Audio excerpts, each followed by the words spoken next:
Welcome to the Twinkl Talks EYFS podcast. Working in the early years is busy, funny, messy, and exhausting. Join me, Shana, some of the Twinkl EYFS team, special guest speakers, and other early years practitioners as we talk honestly about our experiences. Whether you're listening for CPD, on your commute, or to help you relax, Twinkl EYFS will share everything you need to know about all things early years.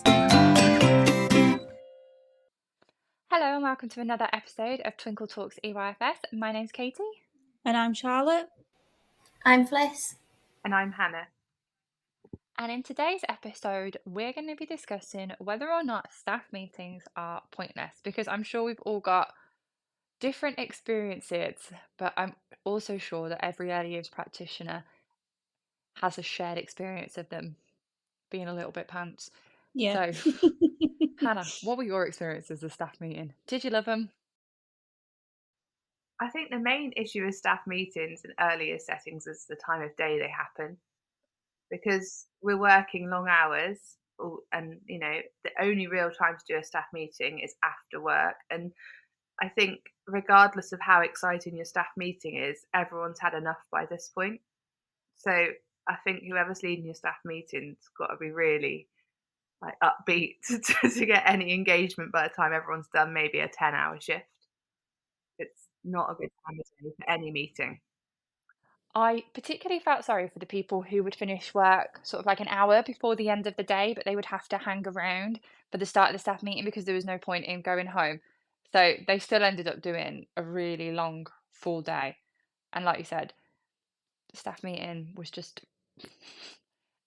I found it personally quite hard to enjoy.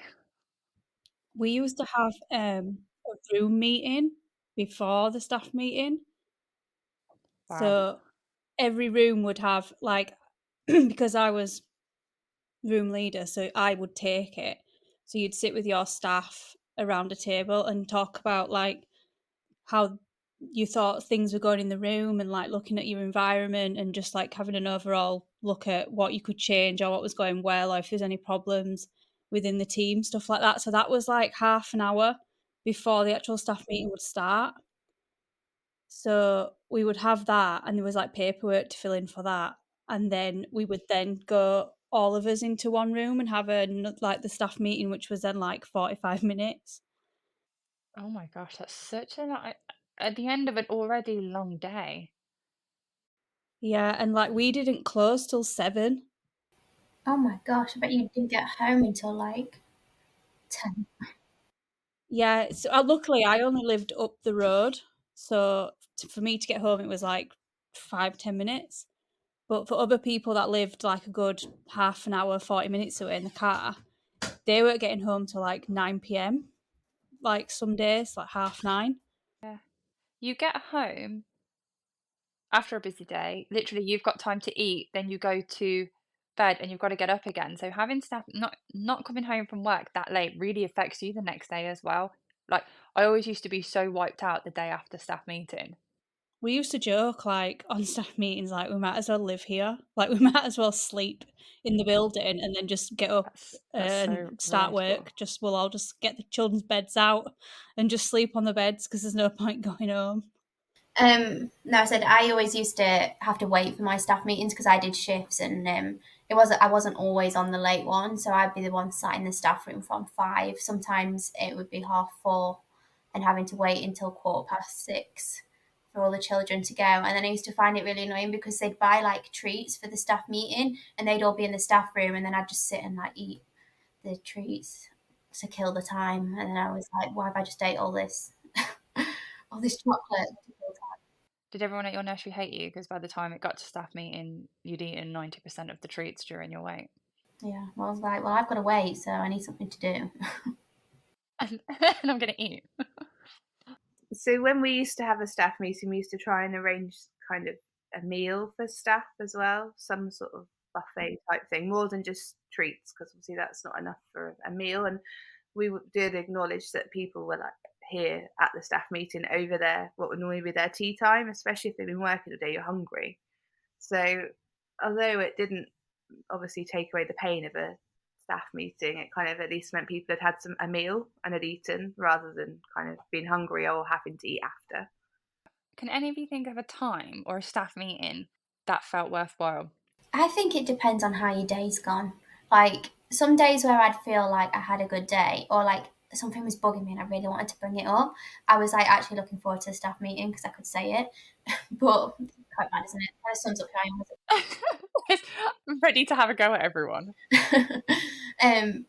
So it depends that kind of what day. But that my new setting, I only work like a couple of hours, so I have to go in for the staff meetings, and I very much have witnessed that they've been there all day and they can't be bothered. Whereas I'm going in and I've not been in this setting all day, so like I was actually quite prepared for the meeting to hear what they had to say and stuff. What you could tell everyone else around was just like get me home.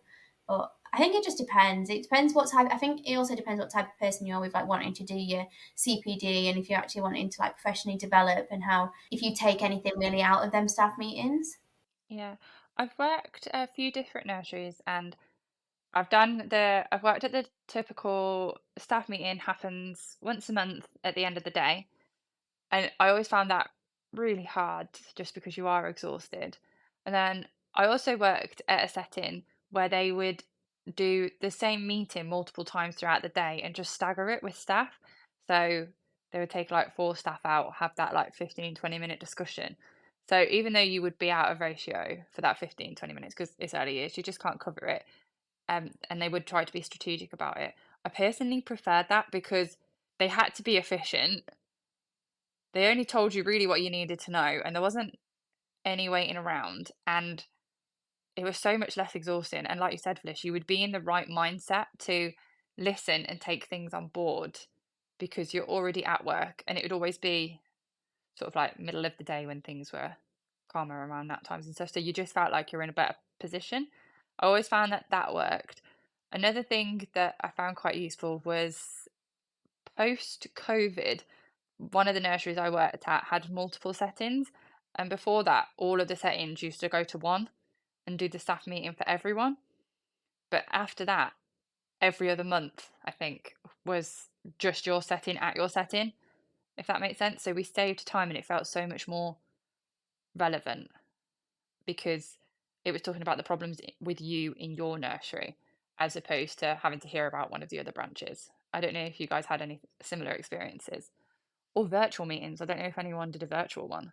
No, you could join on from Zoom at my old nursery if it was your day off or other reasons. Sometimes they would hand out the Zoom link, which I thought was quite interesting. I remember I joined one on a Zoom link once.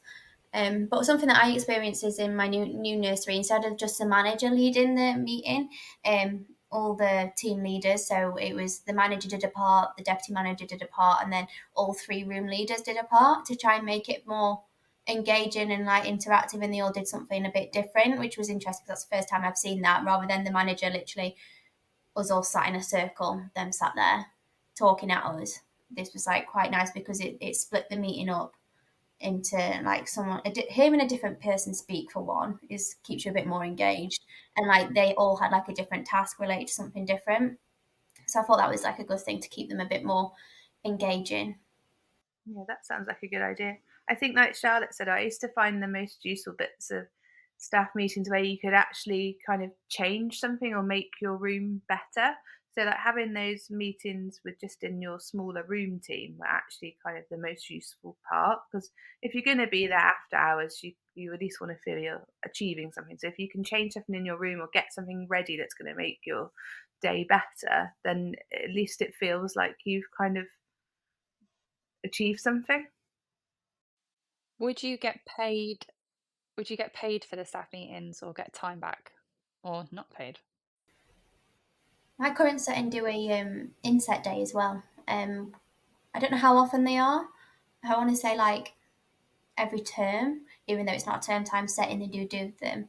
Yeah, inset days where they close the nursery, and it's in the morning is often like training, and like someone from the company will come in, and then the last one in the afternoon it was like time in your rooms to change your environment, reflect on your environment, and I thought it was quite nice that they gave you a whole day dedicated to that sort of thing, because you are going to get more done, I guess, and no children around, and it's a day purely focused on training.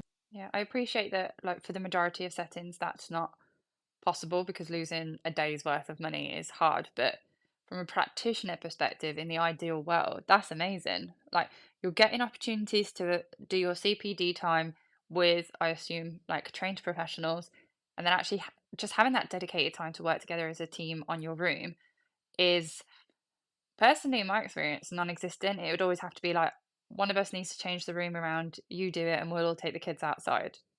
So it's nice to hear that more settings are having the opportunities to really focus on that. And I also really like this idea of having team meetings, because at the settings I've worked at, they were supposed to happen, but they never happened because they would have to be outside of work hours. So that's a really nice thing to hear about. So has any of you like led a staff meeting from a manager's perspective or leader perspective? I have, and I felt exactly the same way about leading them as I did being led on them, that it was just a long day and you're presenting all this information that you know is super important, but you can see that everyone around you is kind of switching off, and it doesn't really matter what you're doing. People can only be engaged for so long at the end of a 10-hour day, in my experience. Yeah, I felt much the same as Katie, and um, you want to go home as well. You've had as long a day as everyone else, and you kind of feel like this information is really important. And there's kind of like Ofsted are going to be looking at what you've been doing in your staff meetings and the training, so you kind of feel you need to cover some good content in your staff meeting. But equally, yeah, when you not capturing everyone's interest because they're tired and don't want to be there, it's really hard work. And something I used to do was kind of skip over some things briefly. I'm trying to think of some examples now, like a new policy or something, but then maybe I'd email it out to look at with a bit of information, so that even if I didn't get a chance to cover it in detail, or if people weren't really like taking it all in, that it went out in an email then to look at another time. But then that's the expectation that people are going to look at that in their own time, which is obviously a big ask. Yeah. The best staff meeting I was ever part of was, it's when I was a manager, but I wasn't like the bigger managers, the higher up managers, whatever you want to call them, they were leading it. And it was a team bonding kind of session. So they put us all into different groups and we all had to do tasks. And that was great in the sense that I think at the time the nursery was, every now and then, no matter how wonderful your wellbeing offering is, sometimes staff morale does take a boost. Like, life is chaotic, it's busy, it's stressful, and there's always going to be down periods of morale. And I think this was their attempt at doing what they can to sort of work against that and bring things back up. So we did lots of, like the challenges and the quizzes and the games. And that was really great because I feel like it did have a really good effect on everyone and it was enjoyable. But it's because it was so active. We only sat there and listened to an explanation for 5 minutes and then we went off to do all these different things. But unfortunately, that's not feasible for 90% of your staff meetings when you just have to disseminate information. What was the best staff meeting you guys were part of? So my favourite staff meeting was the one we had at Christmas, because we would have Secret Santa and like Christmas games and a takeaway, and it was just like a big laugh at the end of the year. And we used to exchange presents, but we had to get funny presents, like they had to be like jokey presents. So we had fun doing that. So yeah, the Christmas one was always my favourite one. So the one where you didn't actually do anything for nursery. Yeah, what did you learn in that meeting? Yeah, I did a similar meeting to you, Kate, with the team building stuff, and they put us into teams, and each round or task or thing that we did, you got a point or however many points, and which team at the end won, they actually had prizes for us. And each task was based around something. So it was like a safeguarding quiz, fill in the blanks. Like, I think one of them was like job description, like roles, and you had to like put them into practitioner, room leader, and manager. So like who does what. And that was quite interesting to see like the overlap. And I think it was just more to like have an idea of like who you should be going to and like what your responsibilities are, so that to be more efficient with your time, I guess. But that was interesting. But yeah, I've had many meetings where I've just sat there and looked at the clock thinking, when's this over? Yeah, the balance of dull to interesting is not equal in my experience. What about you, Hannah? What was your all-time favourite staff meeting that you still think about every day now? I wouldn't go quite that far, but one of the best ones we had was someone came in to do some Makaton training with us. And I think when anyone from outside comes in, it's a change, isn't it, to listening to the same people talking. But they were really passionate about Makaton and really good at delivering the training. And it was actually something that all the staff took away and wanted to implement in their practice. So and kind of was a long term sort of change. So I think it was an enjoyable training. The trainer was really good at making it interactive and like a bit funny, but also it made a difference as well. It reminded me saying like people coming in. We once had a fireman come in, and that was a very good staff meeting. And he was teaching us about like the safety of fire evacuation. But yeah, he came in his uniform and everything. It was great. But yeah, actually, that was probably my favourite. Okay, so to summarise, I think we can all agree that even though we know the concept of a staff meeting is important, it doesn't feel like it's been actually nailed in our experience because it is hard to stay engaged at the end of the day. It's also hard to be the person engaging staff at the end of the day. But by putting an emphasis on more active, hands-on activities, quizzes, games, things like that, really breaks it up, using different voices, having different people talk about things. It's the best you can do in what is usually just a hard scenario for everyone involved. Okay, amazing. Well, thank you so much for tuning in to another episode of Twinkl Talks Early Years. As always, you can find us on a variety of social media platforms to share any of your questions or problems. We're on Facebook, Instagram, X, YouTube, Pinterest. If it is a social media platform, we are probably on it. And we'll speak to you again soon. Bye. Bye. Bye. Bye.